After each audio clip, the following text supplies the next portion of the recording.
Bado ni wakati wa kupenda, msikilizaji. Ni sehemu ya 5 ya simulizi yetu inayokwenda kwa jina la Wasaa wa Kupenda. Katika sehemu ya 4 tulishia mahali ambapo kijana Seta alikuwa amekamatwa na Andrew pamoja na vijana wa Andrew. Walikuwa wamemkamata na kumweka katika nyumba ambayo kwa kifupi ni kwamba walimteka. Walikuwa wakimuuliza maswali mengi pale kuhusiana na jinsi ambavyo alivyokuwa anakaa na mwanadada Laila. Lakini tuliona kwamba vitisho ambavyo walivyokuwa wanampa hata pale ambapo mwanadada Laila alipothubutu kumtetea, bado naye alipata vitisho na kulazimishwa kwamba akae kimya. Wakati wa kupenda, wakati ambao Laila yuko katika njia panda ya wapenzi watatu ambao wote anawapenda, na wawili wameonyesha nia ya kumpenda na kumhitaji waendelee wote katika mapenzi, lakini mmoja akiwa yeye hajahitaji, na ndiyo huyo Seta. Inatumika sasa nguvu ili mwanadada Laila aweze kurudi kwa mpenzi wake, ambaye huyu yeye ni mpenzi ambaye sababu kubwa ni familia zao kuwa na ushirikiano wa kibiashara, ndio unaofanya waunganishwe kwa lazima ili wawe wapenzi na hatimaye wawane, ili kwa ajili ya kudumisha pia biashara za familia zao. Katika sehemu hii ya 5 tunaendelea kutazama ni nini ambacho kilichoendelea baada ya vitisho vile. Ni kitu gani ambacho vijana hawa waliotumwa na kijana Andrew fanya Seta, na ni nini hatma ya mapenzi ya Andrew na Laila, na mapenzi ya Laila dhidi ya Daniel, hali kadhalika kwa upande wa Seta. Ungana na mimi ndani ya makala simulizi wako, msimuliaji ni mimi BHB wa makala simulizi.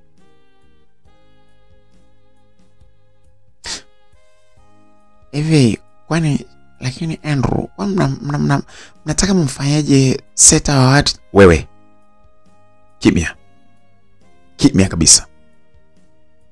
Ando alikuwa anakupa kiburi wewe. Kaa kimya kabisa, tuko kwenye kazi hapa. Boss Andrew, nafikiri tuendelee katika hatua inayofuata. Yes, nafikiri hatua inayofuata ni muhimu zaidi. Ya, sasa sikiliza wewe Laila. Wewe katika wakati huu tutaondoka, utaambatana na sisi mahali ambapo tunakwenda. Huyu mpumbavu wako huyu ataendelea kubaki hapa, atabaki na vijana wangu wa kazi. Wewe tunapaswa tuondoke.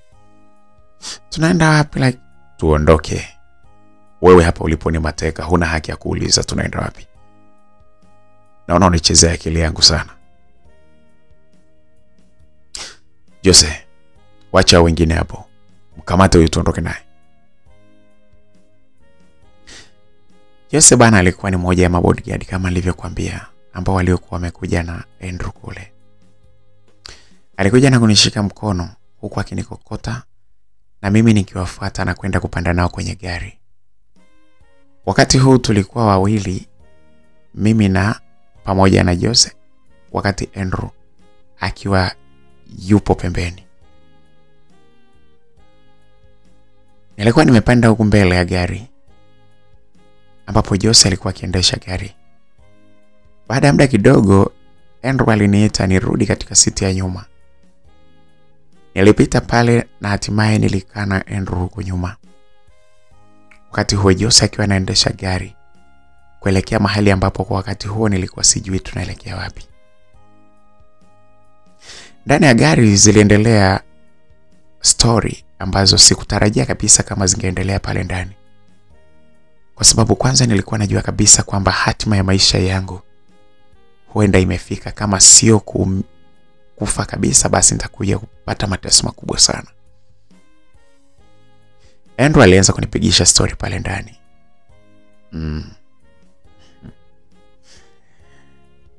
Laila, abe Hivi ulikuwa unajisikiaje kunikimbia mimi? Ulikuwa unahisi kweli kwamba una speed ya kunikimbia mimi? Una ujanja wa kukaa mbali na mimi kweli? Au ulikuwa unajaribu moto ambao huwezi kuuzima? Sio hivyo, ila wewe ndio ulinifanya niwe mbali baada ya kunifanya mimi nifukuzwe nyumbani kwetu. Aya, ule umefukuzwa nyumbani kwenu na kwangu hujaja, ndio kaamua kwenda kwa yule boya. Boya gani? Seta. Mkaka hatu sio boya. Bado nazidi kumtetea Sasa ngoja tukambinye kende vya kutosha kule afu utaelewa nini maana yake. Wewe unamuona kwamba bado ni mtu wa maana kwako? Utakuja kuelewa baadaye. Kwanza wewe unavizidi kumtetea ndio unazidi kumponza. Nafikiri unijui vizuri wewe. Ila ngoja, yuko na vijana wa kazi. Nitatoa tu maelekezo nini nichakufanya. Muda si mrefu. Kwani lakini unataka kumfanyia mtoto watu vitu vibaya? Hivi yule mkaka watu amekukosea nini? Wewe hujui alichokukosea, hujui alichonikosea mimi? Kwamba jinsi ambavyo alivyokuwa anakaa na wewe ni kitu sahihi. Sasa kwani ukaa naye kuna shida gani? Wewe si unaona hamna shida kabisa Ndio unaleta nadharau kabisa kwamba hamna issue yoyote atakikaa na wewe, hamna kitu chochote, si ndivyo? Andrew, nimekwambia ukweli kwamba yule kaka hajawahi kunilala mimi. Hajawahi hata kunigusia. Sijui kama ana matatizo au vipi. Japokuwa yeye ana madai kwamba ni mzima. Lakini hajawahi kunigusia habari za mapenzi hata kidogo. Majibu yatapatikana muda si mrefu. Akili ambazo nazo mimi ni kubwa sana, siwezi kuhangaika na wewe au na dogo kama yule. Kumbuka kwamba mimi nina pesa, naweza kufanya chochote. Najua unaweza hata kumuua mkaka watu, lakini hiyo dhambi utaichukua wewe. Seta hajanifanya kitu chochote mimi. Ndio hivyo nakwambia. Sawa. Vijana wako kazini. Tutapata majibu wakati unaostahili. Kwanza tuachane na hizo mada. Umejipangaje na ndoa yetu kwanza? Mimi sijui. Hujui? Kwa sababu ulikuwa unajua kabisa tayari sasa ushapata watu wako wengine na ndoa upande huu imekufa, si ndivyo? Sio hivyo. Ila tu mimi nilikuwa sina ratiba na ndoa tena. Sawa, ila sasa elewa kwamba unapaswa ukafunge ndoa na mimi siku chache zijazo. Umenielewa au unaguna tu? Mimi sijui. Hujui ndo nakuelekeza sasa hapa. Na mimi mwenyewe najua kwamba hujui, ndio maana nakuelekeza kwamba jiandae kwa sababu unakwenda kufunga ndoa na mimi muda si mrefu. Haya. Afu mpenzi wangu, najua kwamba nimekumisi sana. Afu toka tuonana hata busu hujanipiga ujue. Msikilizaji, nilimwangalia Andrew. Nilimwangalia Andrew kwa jicho hilo, nikawaza hivi huyu au ndo anataka yani mbona simuelewi? Yani anaongea kama vile mtu mwema. Na wakati huyo ndo aliyenipiga alinichapa mpaka na mikanda na alinifungia ndani kwenye chumba mpaka mimi nikakaa nikawa napewa chakula eti. Nilimwangalia. Alikuwa yeye muda huo ameniangalia kwa tabasamu. Wakati huo akiwa ameegemea kwenye siti ambayo tulikuwa tumekalia pale. Au unahisi kwamba mimi sikupendi? Hivi najua kwamba upendo wangu kwako ni mkubwa sana kupita upendo wangu kwa mtu yeyote yule. Akitoka mamangu mzazi ni wewe. Ndio maana mimi nimeumia sana jinsi ambavyo ulivyokuwa na wanyapara wengine huko. Roho yangu imeumiza sana, umeiumiza sana roho yangu kwa kweli. Leila. Hata siamini kabisa kama umerudi kwenye mikono yangu sasa hivi. Sitakubali kukupoteza tena Leila katika maisha yangu. Naomba usije ukaondoka tena mbali na mimi. Nakupenda sana Leila.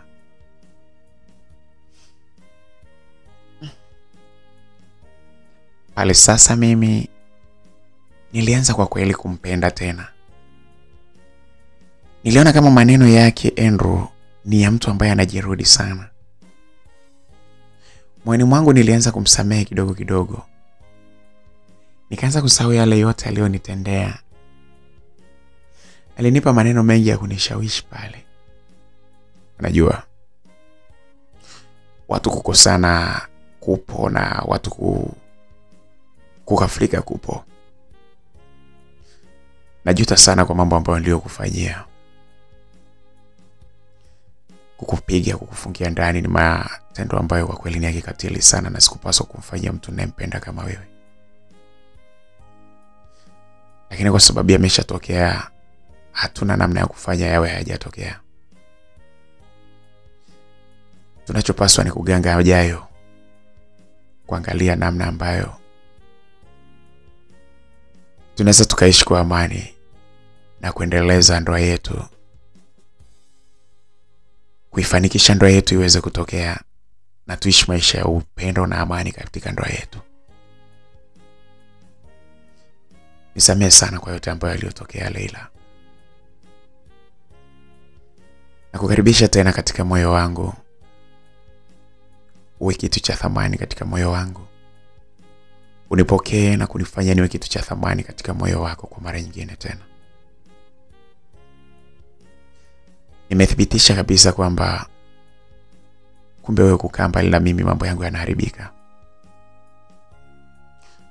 Umekwenda mbali na mimi, nimeona kabisa kwamba ninakwenda kuwa maskini wa kutupwa. Na kutokana na umri wa baba yangu, ukweli ni kwamba hana uwezo wa kusimamia mali zetu vizuri tena. Kutokana na umri. Kwa hivyo nje ya mimi tu kuwa maskini, lakini familia yetu kwa ujumla ingerudi kuwa maskini kabisa. Leila, nipokee mimi. Utakuwa umenipokea si mimi tu, lakini umepokea na familia yangu na kufanya kizazi chetu kiendelee kuwa kizazi tajiri. Naomba unisamehe sana kwa niliyokukosa.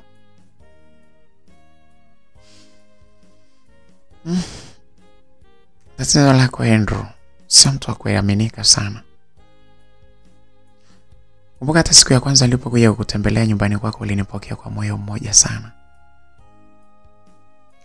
Ulinipokea kwa moyo ulionyooka, ukarimu wa hali ya juu. Lakini chekisha mambo ambayo yaliyofuata. Karibuni uwe. Sijui ulikuwa unafikiri kitu gani ulivyokuwa unanifanyia mambo yale. Maneno yako haya ambayo unaongea hapa kama ingelikuwa ndivyo yanavyomaanisha, nisingekuwa na budi ya kukusamehe. Lakini kwa uzoefu nilio nao, naamini kabisa kwamba wewe haya maneno unaongea, lakini muda wote unaweza kubadilika na kunifanyia vitu ambavyo sivyo kabisa. Ni kitu gani ambacho mimi kinanifanya mimi leo nikuamini? Kwa kuniomba msamaha ile hali hata siku ya kwanza ulionyesha kunipenda. Na hatimaye siku zilizofuata ukaja kunifanyia ubaya. Leo hii unaniambia maneno mazuri, maneno ya kunifariji na maneno ya kunivuta niwe karibu na wewe. Lakini kwa sababu mwanzoni ulishafanya hivyo na baadaye ukanigeuka, ni kitu gani kinanifanya mimi niamini kwamba utanigeuka tena, Andrew? Kitu pekee ambacho kitakufanya wewe uamini ni kwa sababu mimi tayari nimejifunza. Mambo yangu yanaenda mrama sana toka wewe ulivyoenda mbali na mimi. Na naamini katika kurudi kwako mambo yangu yataenda sasa mraba badala ya kwenda mrama. Naamini pia mambo yako hayakwenda vizuri kutokana na jinsi ambavyo wewe ulivyoenda mbali na mimi. Jambo la wewe kwenda mbali na mimi halijasapotiwa na mtu yeyote yule mwenye akili timamu, sio baba yako, sio mama yako, sio wazazi wangu. Na jambo lolote ambalo unalifanya na wazazi wako wakawa hawajaliafiki, jua tu kwamba hilo jambo mwisho wake ni aibu na kuadhirika. Karibu tena katika moyo wangu. Naomba unipokee katika moyo wako Leila. Na kukaribisha kwa moyo mmoja kabisa katika moyo wangu. Nisamehe makosa yangu. Niamini sana kwamba sitokuja kutenda matendo mabaya tena. Nipokee Leila. I love you so much.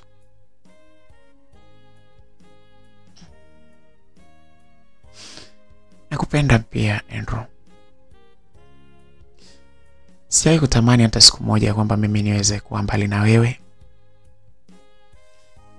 Lakini matendo yako ndio ambayo yalionifanya mimi niwe mbali na wewe.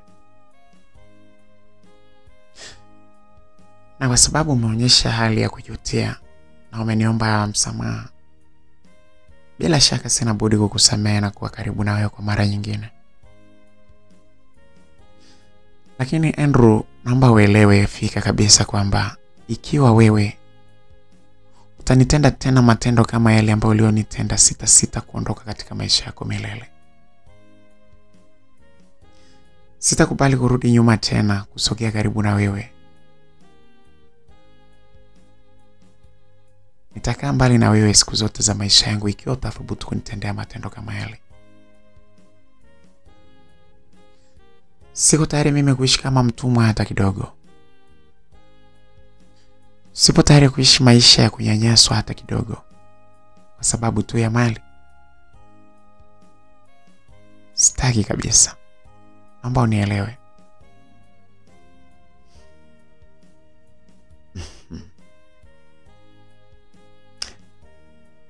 Na mimi sitakuwa mwanamume mpumbavu nikafanya mambo ya ajabu tena. Niliyoyafanya yamepita. Sitathubutu kufanya tena. Sitathubutu tena kukutendea makosa ya aina ile. Hata hivyo nikikosea mahali naomba unisamehe kwa sababu siwezi kuthibitisha kwamba mimi nitakuwa mkamilifu kila wakati. Mimi ni binadamu nakosea. Naomba nikikosea unisamehe sana Leila. Sawa, nimekupokea tena Andrew. Niambia basi unanipeleka wapi? Kusema kweli kuna mahali nilikuwa nataka nikupeleke, lakini kutokana na majibu yako ulionipa sitakupeleka nilipokuwa nafikiri. Bali nakupeleka nyumbani kwangu. Alafu twende kwanza kwangu afu tutaongea zaidi.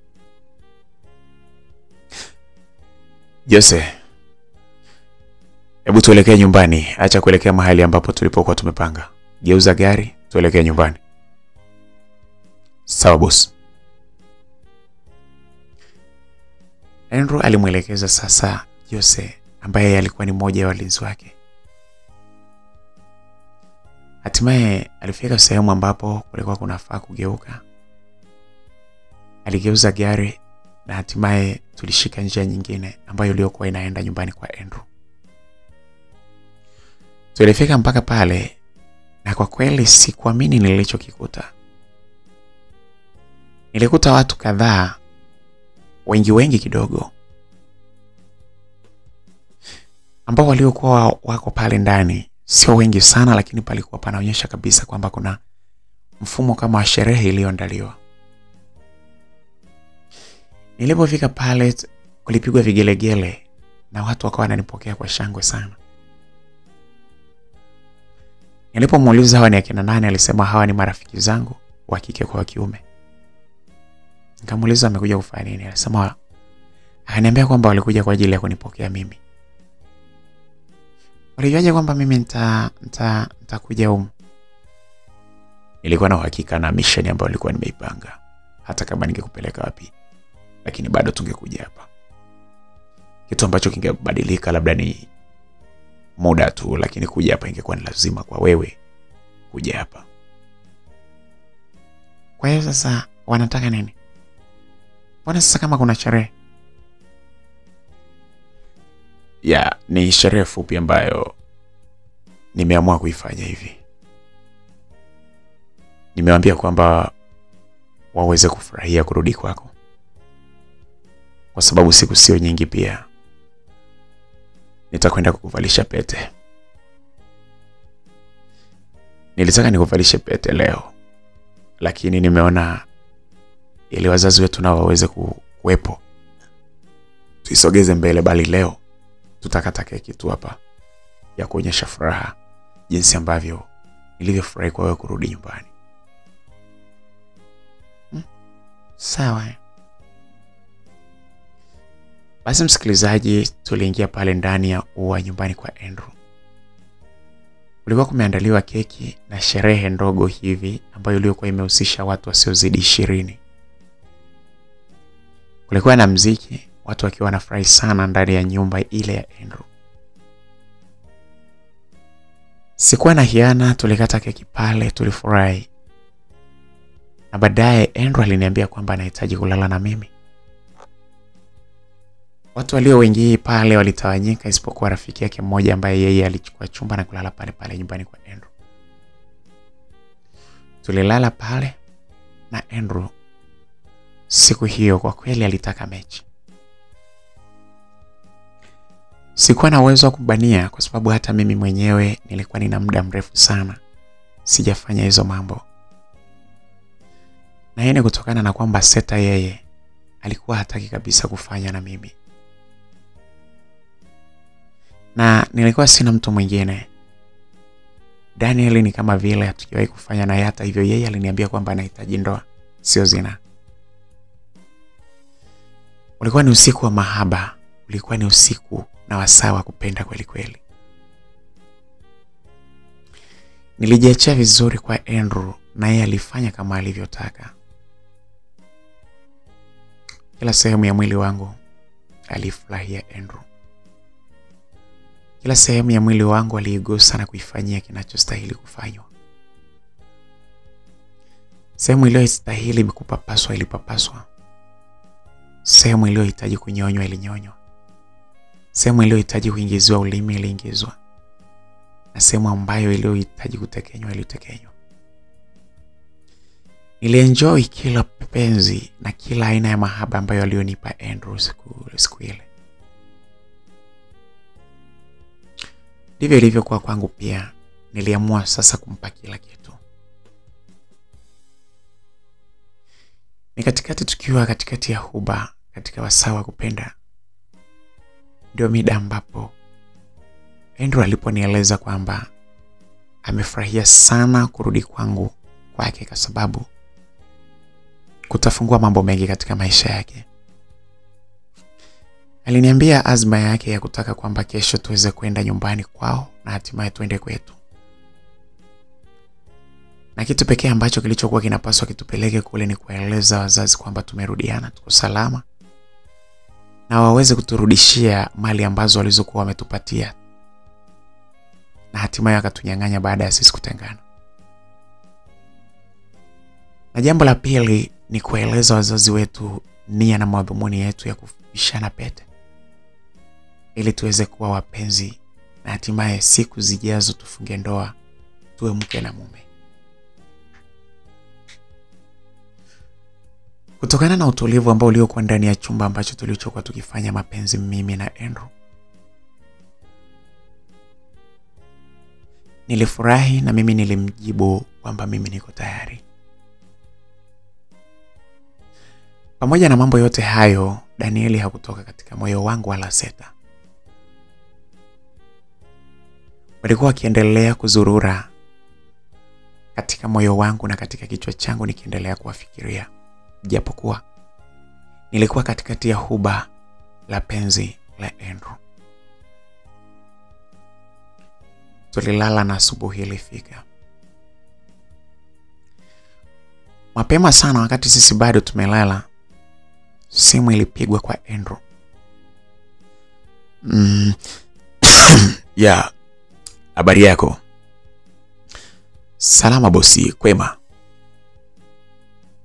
Kwema, nipe mwendeleo wa kazi unaendeleaje? Taarifa zote boss tunazo. Na nafikiri ni vyema tukija mpaka huko tuweze kukueleza vizuri kinachoendelea. Sawa, hamna shida. Mnakuja saa ngapi? Asubuhi hii tunakuja huko. Sawa. Naomba mfike mida ya saa 3 kwa sababu bado nastahili kuendelea kupumzika pamoja na mpenzi wangu. Sawa bosi, saa 3 tutafika hapo. Msikilizaji, ilikuwa ni simu kutoka kwa vijana ambao waliokuwa na Seta kule tulipomwacha. Ndio walikuwa wanataka waje kumpa mrejesho, na Andrew alinieleza kwamba wale ni vijana ambao tuliowaacha kule wakiwa na Seta. Maneno yake yale na masikio yangu yalivyosikia kwamba kazi inaendelea vizuri yalinifanya mimi niamini kwamba Seta tayari ameuawa.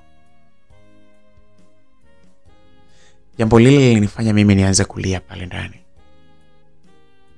Unalia kitu gani? Wewe Andrew, umemuua Seta. Kwani umeruhusu Seta ameuawa? Ni nani kakwambia? Sasa ni nini ambayo anasema kazi inaendelea vizuri? Hebu tuliza wewe. Tulia kabisa, acha kuwa na pressure. Kila jambo litaenda sawa. Kuna taarifa nyeti tu ambayo ndio wanapaswa wanipe. Wakishanipa hizo taarifa ndizo zitakazoamua nini kiendelee. Hivi kweli una uhakika Seta hajauawa? Nafikiri sio vizuri kuendelea kumtaja huyo mtu hapa ndani. Na ndio maana nimekuambia usikilize, utulie. Mida hiyo akifika atatueleza nini kinaendelea. Naelewa kwamba wale mimi ndio nimewapa kazi, hakuna kitu ambacho atakifanya bila kuniuliza mimi kwamba wafanye wasifanye. Sijatoa oda kwamba Seta uawe bado. Kwa hivyo naamini kwamba hawawezi kumuua kwa sababu ili waweze kumuua ni mpaka mimi nitoe oda. Hiyo oda sijaitoa. Lakini kwa nini unataka kumuua Seta? Lakini hebu nisikilize. Wewe ndio unayeweza kuamua kwamba auawe au asiuawe. Ikiwa utaonyesha nia ya kuendelea kwa karibu na yeye, ina maana atakuwa ni tishio katika penzi langu. Itabidi auawe, hakuna namna nyingine. Ikiwa wewe utaridhia kuwa mbali na yeye moja kwa moja, hakutakuwa na sababu ya kumuua. Maisha ya Seta yako mikononi mwako. Chagua kusuka au kunyoa.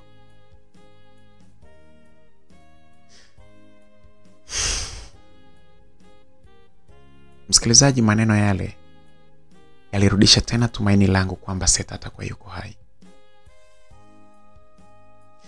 Niliamua kuamini kwamba yuko hai kwa sababu kwanza sikuwa katika mahusiano na yeye. Kwa hivyo sina sababu ya kuwa kinganganizi kwake. Lakini pia maneno ya Andrew kwamba ili Seta aweze kuuawa ni mpaka atoe oda yalizidi kunipa matumaini kwamba sijamsikia akitoa oda ya kwamba Seta auawe.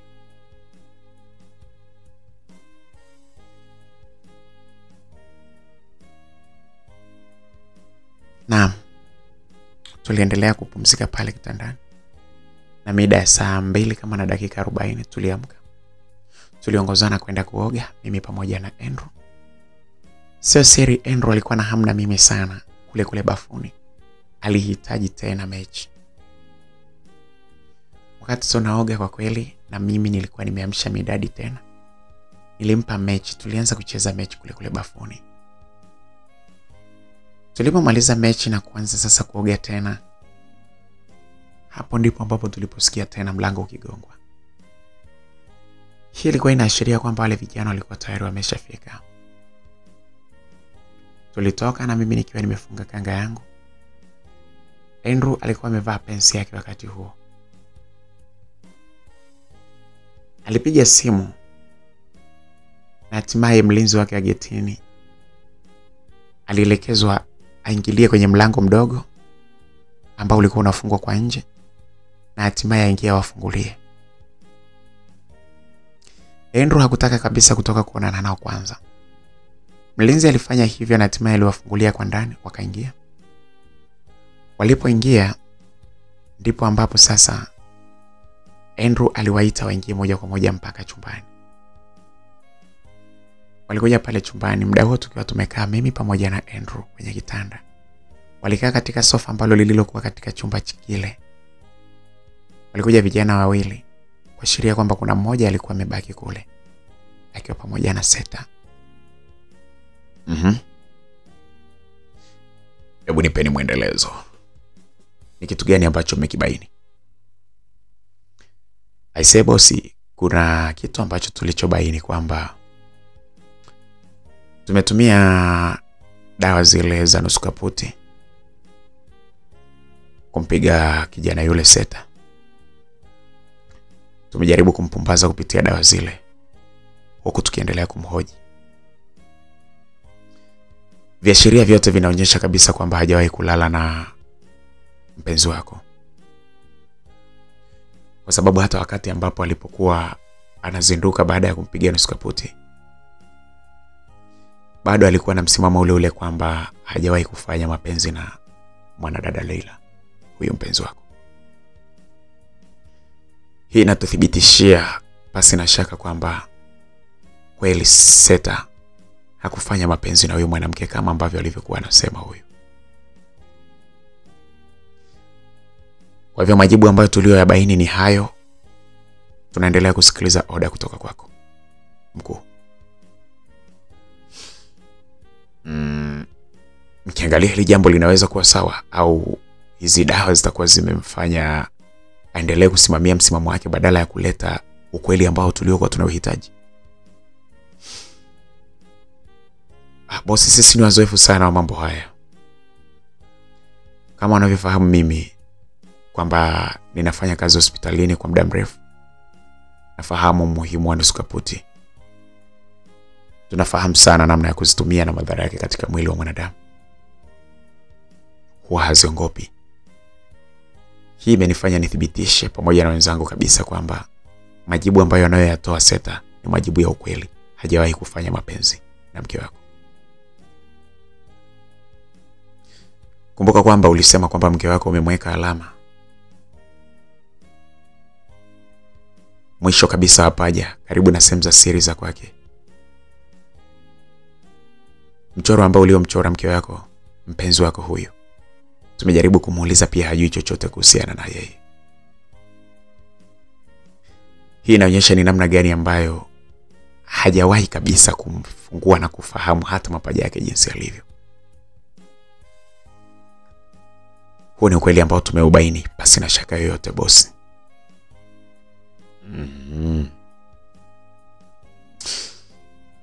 Na vipi mkimwangalia tabia zake zingine? Ni kijana tu mwema au ana matatizo mengine mnavyomwangalia? Hana tabia za wizi nini? Kwa kweli tumemhoji vitu vingi, haonyeshi kama ana tabia za wizi. Tunaogopa kusema mambo mengine kwa sababu ya kuogopa mashaka, usije ukahisi kwamba tunamtetea.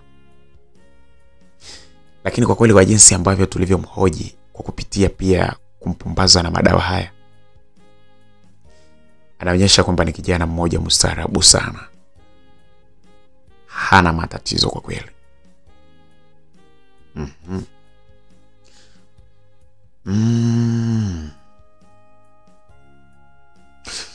Basi nafikiri mnaweza mkamleta hapa ili tuongee naye kwa lugha nyingine. Nafikiri naweza nikampatia kitu kingine tofauti na kile ambacho alikuwa anapaswa zawadiwe. Sawa bosi, ngoja tukamlete. Walitoka pale na hatimaye walienda kumfuata Seta. Ni baada ya muda mfupi tu walirudi pale. Tulihama kutoka pale chumbani na kwenda katika chumba kingine ambacho kilikuwa kitumiki. Pale ndipo ambapo Seta sasa alikuwa ameletwa akiwa amefungwa mikono na miguu. Alikaa pale na kwanza kuhojiwa mambo mawili matatu. Wewe ndio Seta, si ndivyo? Ndio bro. Una bahati sana katika hii dunia. Nasema una bahati sana kwa sababu majibu ambayo ulioyatoa kupitia wataalamu wangu hawa yanaonyesha kwamba ni kweli haumfahamu mpenzi wangu vizuri, hasa katika masuala ya mapenzi. Na tumekuchunguza na kufahamu tabia zako zingine. Hii imenifanya nikusamehe kila jambo ambalo nililokuwa nimetamani kukufanyia. Asante bro. Sasa nataka nikuulize, wewe kazi yako ile unafikiri inakupa shilingi ngapi kwa siku kwa diri ulivyozoea? Bro, ndio hivyo tu, inaweza ikanipa 20,000. Siku mambo yakikaa vizuri inaweza kanipa hata 40. Kwa wastani kwa mwezi unaingiza shilingi ngapi? Sijui sana, lakini siwezi kukosa 300,000, 500,000 naweza kupata kwa kweli. Basi sasa nisikilize. Unakaa nyumba yako au nyumba ya kupanga? Mimi nimepanga bro.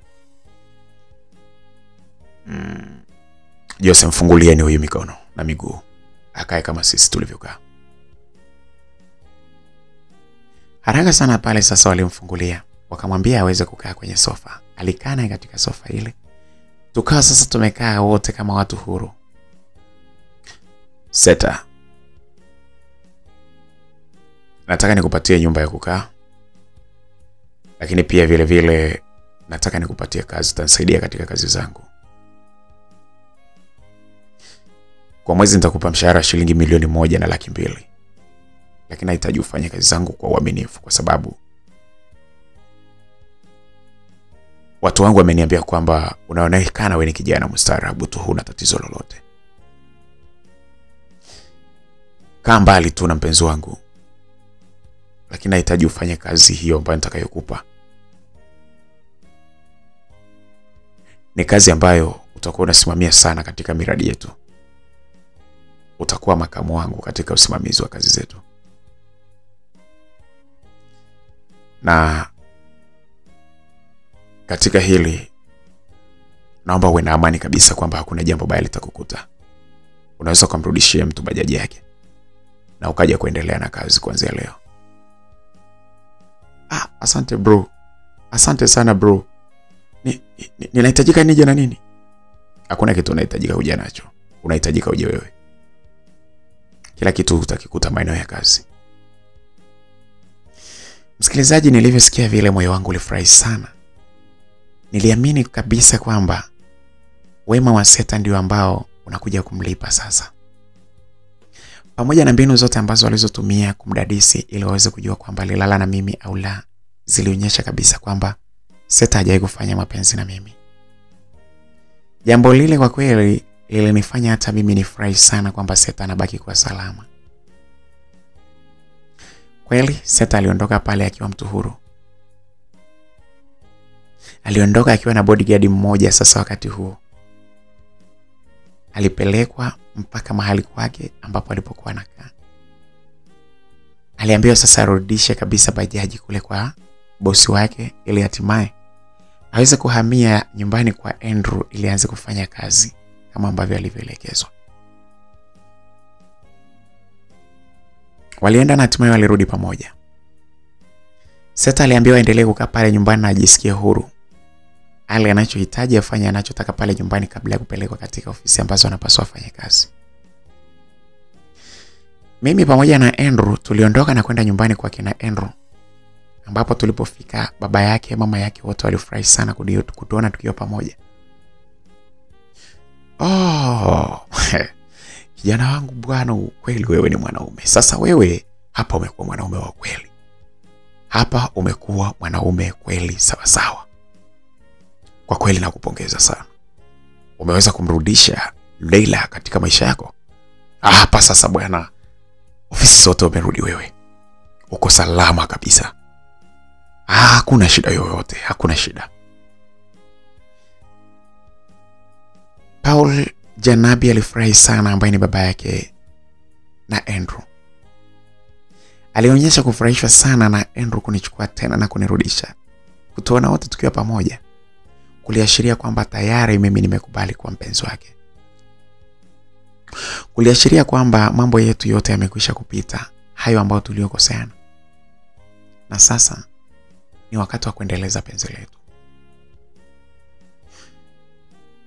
Tulipiga story kadhaa pale na baba yake Andrew, na hatimaye tuliongozana sasa moja kwa moja mpaka nyumbani kwetu.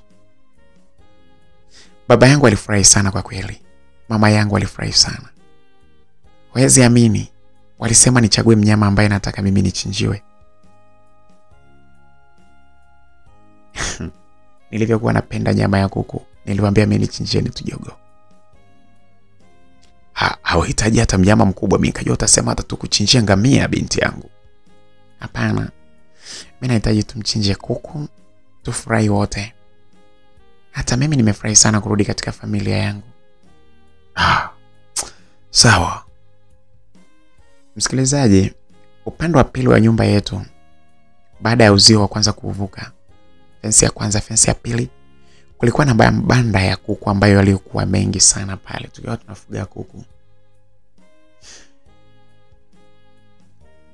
Niliambiwa niende. Tulienda mimi pamoja na Andrew. Nikaambiwa nichague kuku ambaye nitampenda. Awe mmoja au wawili au watatu, ni mimi tu. Nilichagua jogoo wawili wakubwa wa kienyeji. Na hatimaye walichinjwa pale. Na kwa kweli ilikuwa ni kama sherehe fulani hivi ya kufurahi sana pale. Tulikula pale, tukanywa, tukafurahi sana kwa kweli. Huku babangu akiniambia kwamba nyumba yangu ile ambayo aliyokuwa ameniambia nisisogelee amenirudishia. Na hata hivyo mimi nitaendelea kuwa mwanafamilia mwema na hata nifanyia kila ninachohitaji. Tulimweleza baba yetu pale azma yetu ya kutaka kuvishana pete, na siku ambayo tuliopanga harusi yetu iweze kufanya kazi. Siku ambapo tulipopanga tufanye ndoa, tufanye kwanza sherehe za kuvishana pete, na baada ya hapo tarehe ya harusi ipangwe rasmi. Tulimweleza baba yetu. Mbona mko spidi sana? Ndiyo baba, hatuhitaji kuchelewa tena. Tumeona kabisa jinsi ambavyo tunavyochelewa ndio shetani naye anaingiza mambo yake hapo kati. Ndio maana tunahitaji tufishane pete haraka, na miezi miwili baadaye tufunge ndoa. Hakuna kusubiri zaidi hapo.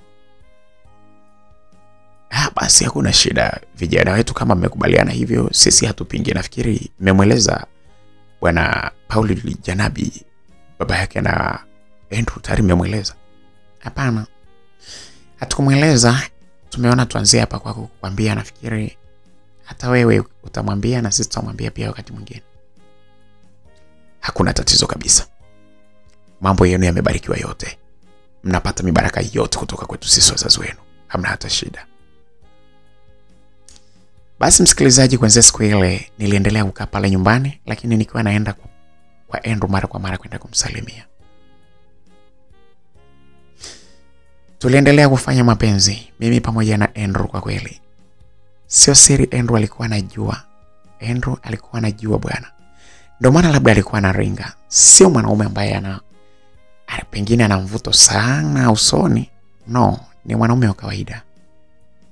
Lakini kusema ukweli, kitandani ni mwanaume ambaye alikuwa anajua ni nini cha kufanya.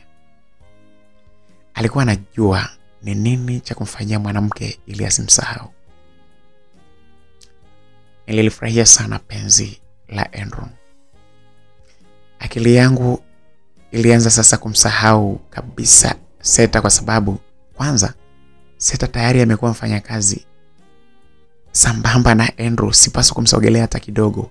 Kwanza niliogopa kumfanyia matatizo, nisije kumsababisha matatizo. Lakini pia niliogopa asije akasema kwa Andrew, kwa sababu Seta toka mwanzo ameonyesha kuwa na msimamo. Niliwaza nikasema, ikiwa kama Seta alikubali kunikataa mimi akafanikiwa wakati tunalala chumba kimoja, Sembuse sasa hivi akiwa mfanyakazi wa mpenzi wangu. Kiukweli niliamua kusita kuendelea kumfuatafuata Seta. Tuliishi na ilifika siku ambayo tuliokuwa tumepanga sasa siku ya kuvishana pete. Tulienda katika hoteli moja kubwa sana katika jiji la Mbeya.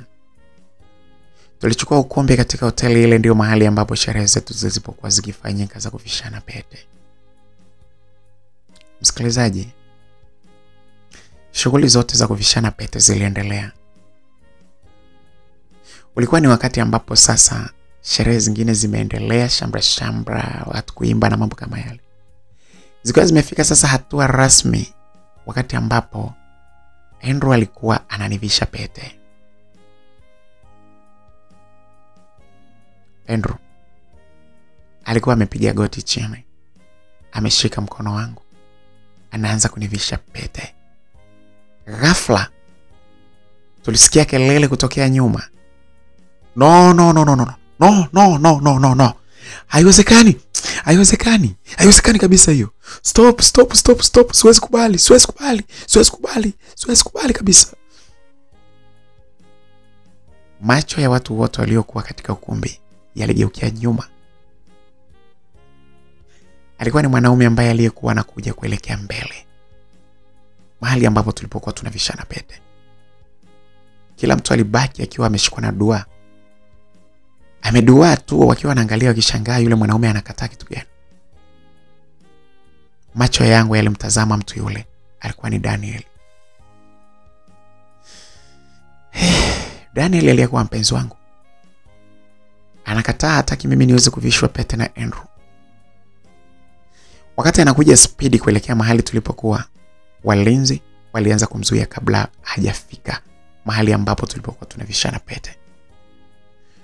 Kutokana kwamba alikuwa na spidi sana, kwa kweli alikuwa amekaribia kidogo kama hatua 3 tu kutufikia mahali ambapo tulipokuwa. Walinzi katika ukumbi ule na walinzi binafsi wa Andrew walifanikiwa kumzuia. Walingangana sana kutaka kumtoa nje, lakini aliendelea kupiga kelele akisema kwamba huyu ambaye anavishwa pete ni mpenzi wangu. Siwezi kukubali. Ni mpenzi wangu huyo. Haiwezekani avishwe pete, ni mpenzi wangu huyo. Alipiga kelele pale. Daniel alipiga yowe. Alikuwa akingangana sana kwamba eti mimi ni mpenzi wake. Walinzi walingangana sana kumtoa nje. Alitokea baba mmoja ambaye alikuwa ni mustaarabu katika ukumbi ule. Hebu ngoja vijana. Ngojeni kabisa, msimtoe nje. Ngoja kwanza. Ngoja. Haya mambo yanapaswa yaishie hapa. Ngojeni kwanza. Wale walinzi walionyesha kumsikiliza yule mzee. Yule mzee hakuwa mwingine, alikuwa ni baba mdogo yake na Andrew. Alikubali kunyamaza, na wale vijana wakatulia na kumwacha Daniel kumsikiliza. Kijana, una tatizo gani? Baba, ngoja nikwambie kitu. Leila ni mpenzi wangu. Hawezi kuvishwa pete mimi nikiwa hai, sijafa. Kama mnahitaji avishwe pete hapa, ni bora mniue kwanza. Siwezi kukubali. Hebu ngoja kijana, ngoja kwanza. Huyu hapa ni mpenzi wako, una uhakika? Huyu ni mpenzi wangu, muulizeni hata yeye. Leila ni mpenzi wangu mimi. Haiwezekani avishwe pete kabisa mimi nikiwa niko hai. Huyu hampendi, anamlazimisha tu. Wanalazimishana tu kwa sababu ya pesa, lakini mimi ndio mpenzi wake halali. Siwezi kukubali. Bora mniulie humu ndani. Siwezi kukubali kabisa. Siwezi. Hebu ngoja kidogo. Ngoja. MC, hebu naomba hiyo maiki kwanza. Naomba hiyo maiki. Huyu Andrew ni mtoto wangu vile kwa sababu ni mtoto wa kaka yangu. Siwezi kukubali haya mambo yatokee alafu yaishe tu hivi. Ngoja kwanza. Naomba hiyo maiki. MC wa sherehe yetu ile ya kuvishana pete alimpa maiki yule baba mdogo yake na Andrew. Kijana, unajua madhara ya jambo ambalo unalifanya. Jambo hili ni kubwa na ni zito sana. Kuingilia sherehe ya kijana wetu wakati anamvalisha pete mpenzi wake. Unajua madhara yake? Baba, niko tayari hayo madhara nipate. Niko tayari hayo madhara nipate, lakini siko tayari kuona Leila akivalishwa pete mbele ya macho yangu. Siwezi kuona hivyo nikanyamaza. Haiwezekani baba. Muulizeni Leila huyu hapa. Leila huyu hapa, muulizeni kama ni mpenzi wangu au sio mpenzi wangu. Muulizeni hapa. Msikilizaji, pale sasa mimi moyo wangu ulianza kudunda. Unajua ukweli ni kwamba kweli Daniel mimi nilikuwa nampenda. Lakini nilikuwa najiuliza, nitawezaje kusema mbele za watu kwamba nampenda? Ile hali mbele yangu yuko Andrew ambaye ananivalisha pete. Nifanyeje? Je, nimkatae? Moyo wangu ulikuwa unanisuta sana kuwaza eti kwamba mimi nimkatae yeye Daniel. Mbele ya umati wa watu nimkatae? Kwa kweli moyo wangu ulisita. Baba mdogo wake Andrew alinipa maiki akiniuliza swali kwanza. Leila, nataka ujibu maswali yangu kadiri nitakavyokuuliza. Leila Chogondesa, wewe, huyu kijana madai anayoyadai hapa ni ya kweli au si kweli? Naomba tu nijibu ili tuweze kumshughulikia kama inavyostahili.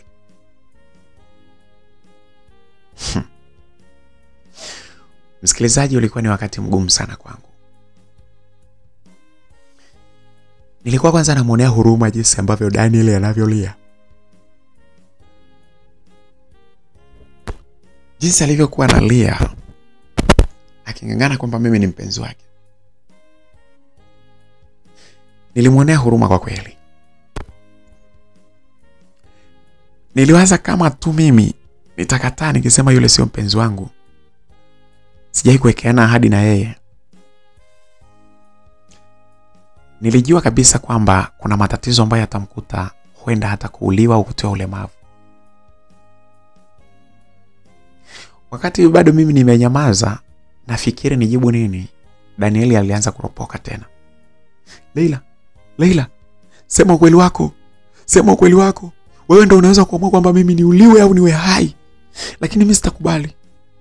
Ongea ukweli wako. Nikatae mbele za watu nijue kabisa unipendi. Au nikubali dunia ijue kwamba unanipenda. Siko tayari kabisa mimi kukupoteza nikiwa naona hivi. Ndio maana nilisema mimi nitakupigania mpaka dakika ya mwisho. Napigana mpaka dakika ya mwisho hii hapa hii. Siwezi kuona. Ongea ukweli wako. Sema ukweli wako. Sema ukweli wako dunia ijue kwamba mimi ni wa kwako au sio wa kwako. Leila, niko mbele yako pa. Watu wote hawa wanaweza kaniua mimi. Ongea ukweli. Msikilizaji, hivi wewe hapo ungejibu nini?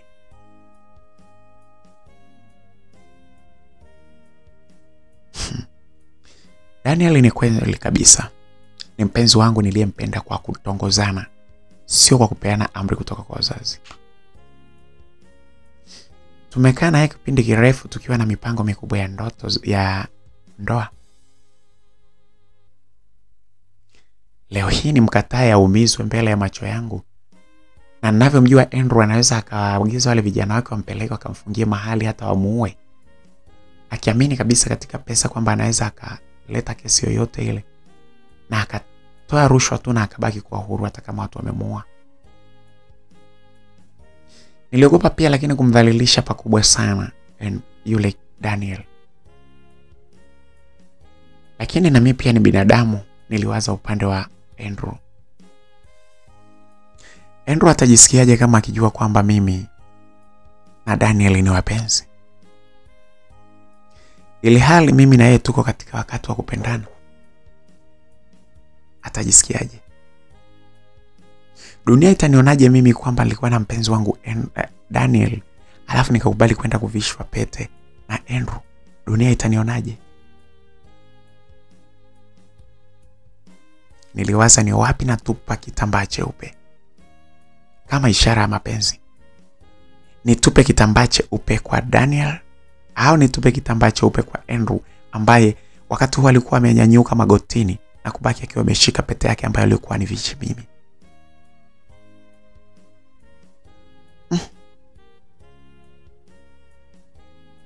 Majirani na rafiki tulishakukanya sana. Niliwaza sana. Niseme nini? Kwa ujasiri sana mimi nilichukua ile maiki ili niweze kuongea. Wageni waalikwa, wazazi wangu, wazazi wa Andrew, marafiki na watu wengine. Tumsifu Yesu Kristo. Waliitikia pale.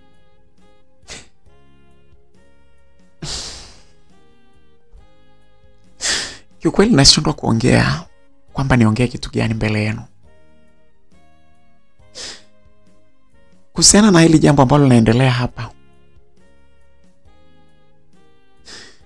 Lakini nawaza pia kwamba nikinyamaza ni tatizo lingine. Inanibidi mimi niongee ili mambo yaweze kukaa sawa.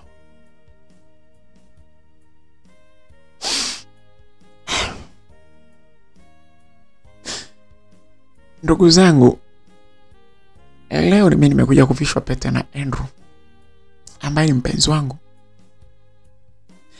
Msikilizaji, niliposema vile watu walipiga vigelegele. Wakafurahi sana. Wakiamini kabisa kwamba tayari nimeshakiri kwamba Andrew ndiye mpenzi wangu.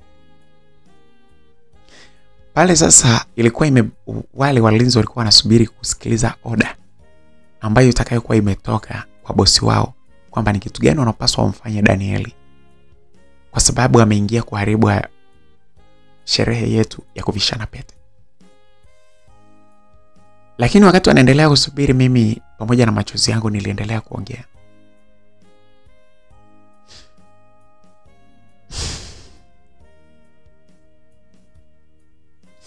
Siwezi kusema hata siku moja kwamba Andrew simpendi. Nampenda sana Andrew na ndio maana niko hapa kwa ajili ya kuvishwa pete na yeye. Naamini hata familia zetu, upande wangu na upande wa kina Andrew, unafuraha sana kuona tukio hili.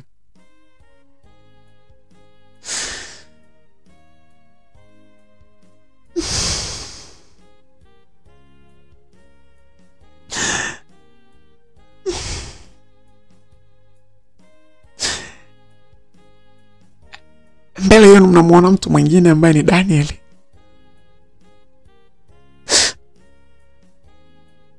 Daniel Peter. Baadhi yenu hapa mnamjua. Sikujua kama masuala yangu ya mahusiano ya kimapenzi yatakuja kuharibika namna hii.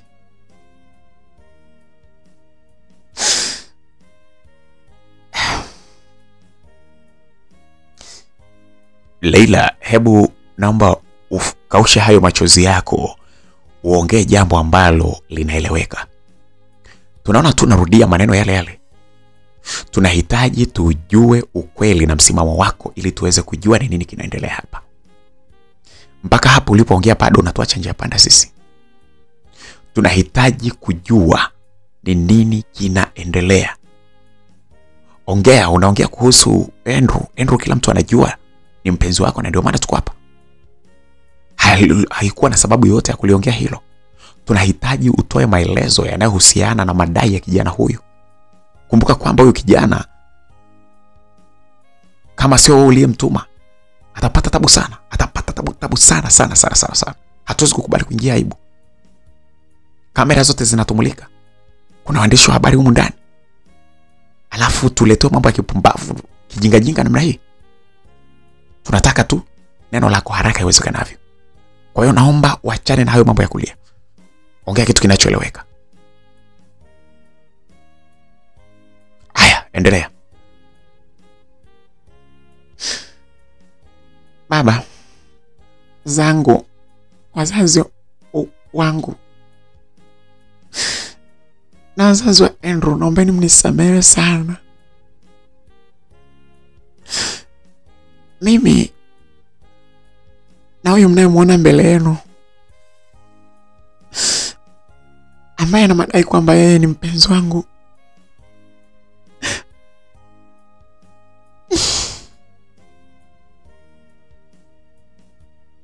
aya msikilizaji, Leila anataka kusema kitu gani? Atamtetea Daniel au atamwangamiza?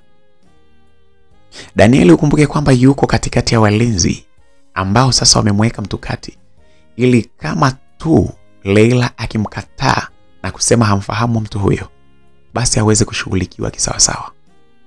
Sasa je, Leila atakubali kumpinga kwamba hamfahamu kabisa Danieli, ili Danieli apate kipigo na huenda akapotezwa kabisa, au atamtetea? Wewe unaonaje msikilizaji? Hebu toa komenti yako hapo. Lakini zaidi sana, tukutane katika sehemu inayofuata. Sehemu inayofuata itakuwa ni sehemu ya 6, na bila shaka itakuwa ni sehemu ya mwisho ya simulizi yetu. Tunahitaji kufahamu mambo mengi sana ambayo yako humu ndani.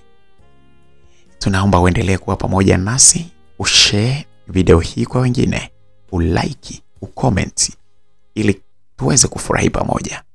Kumbuka, unapo comment unatia hamasa ofisi za Makala Simulizi kuendelea kukuletea vitu vingi kama hivi. Bye bye, endelea kuwa pamoja na sisi wasaa huu na wakati ujao. Bye bye.